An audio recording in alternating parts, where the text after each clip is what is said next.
Isa po sa mga pinag-uusapang digital asset ngayon ay si Cardano or ADA.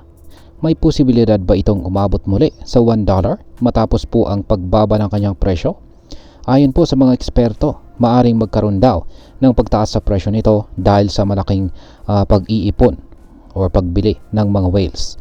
Ito po yung mga malalaking investors at ginawa po nila yung kanilang pag-iipon na yan sa loob lamang ng 3 araw. Kaya yan, ang katanungan ay paano nga ba ito mangyayari?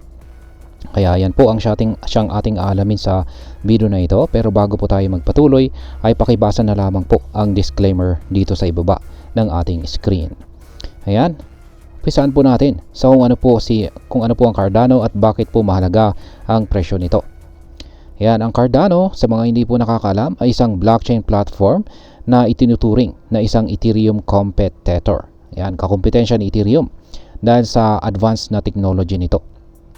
Layunin po nitong magbigay ng mas mabilis, ligtas at saka sustainable na solution sa decentralized applications or dApps.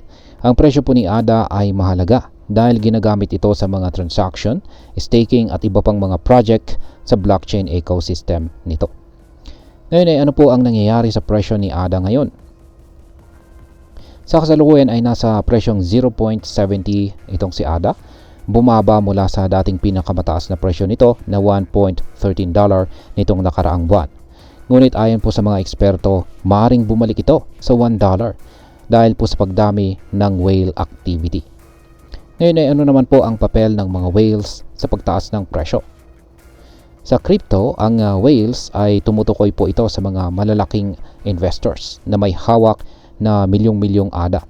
Kapag sila ay sabay-sabay na bumili ng malaking halaga, nagkakaroon po ng demand na maaaring magtulak ng presyo pataas.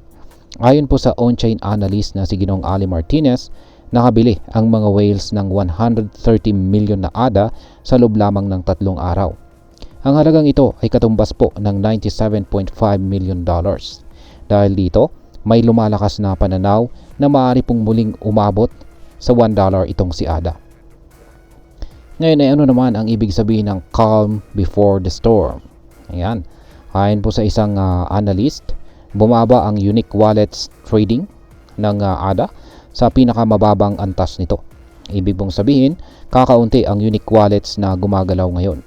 Pero sa kasaysayan, tuwing bumababa ang unique wallets trading or UWT ng ganito, may kasunod na malaking paggalaw sa presyo. Kaya tinawag nila itong the calm before the storm. Ayan. Ngayon ay ano pa ang mga posibleng magpataas? Ano pa yung mga bagay na posibleng magpapataas sa presyo ni ADA? Ayan, bukod po sa accumulation ay maraming developments sa ecosystem ni Cardano na maaari pong magpataas sa presyo nito. Una ay ang institutional interest. Kasama na po ang ADA sa crypto strategic reserve kaya mas maraming malalaking kumpanya ang interesado rito. Pangalawa ay ang X-payment speculation. May haka-haka po na maaaring gamitin si ADA bilang isang paraan ng pagbabayad sa social media platform na X. Ito po yung dating Twitter. Pangatlo ay ang partnership. Ayon po kay Ginoong Frederick Grigard, siya po ang CEO ng Cardano Foundation. May collaboration po ang Cardano sa NASA para sa satellite data at saka provenance capabilities. At ang pang-apat o panghuli ay ang decentralized applications. Kung mas maraming dApps ang gagamit ng Cardano blockchain, maaari po nitong talunin ang Solana bilang isang top competitor sa crypto space. At ayan, bilang panghuli ay ano naman ang aking masasabi tungkol dito. Mukhang may potensyal po si ADA na umabot muli sa $1. Pero hindi po ito sigurado. Mahalaga pong tandaan na kahit na may whale accumulation, may risk pa rin na maaaring makaapekto sa presyo nito, tulad po ng market volatility at iba pang mga economic factors. Ang pinakamagandang gawin po natin ay ang mag-research, magplano ng maayos at huwag pong mag-invest nang higit sa kaya nating mawala. Always do your own research or DYOR at huwag pong basta-basta magpadala sa hype. At ayan, hanggang dito na lamang po tayo sa video na ito mga ka-crypto. Marami pong salamat sa panonood. Ingat po tayo lagi at God bless po sa ating lahat.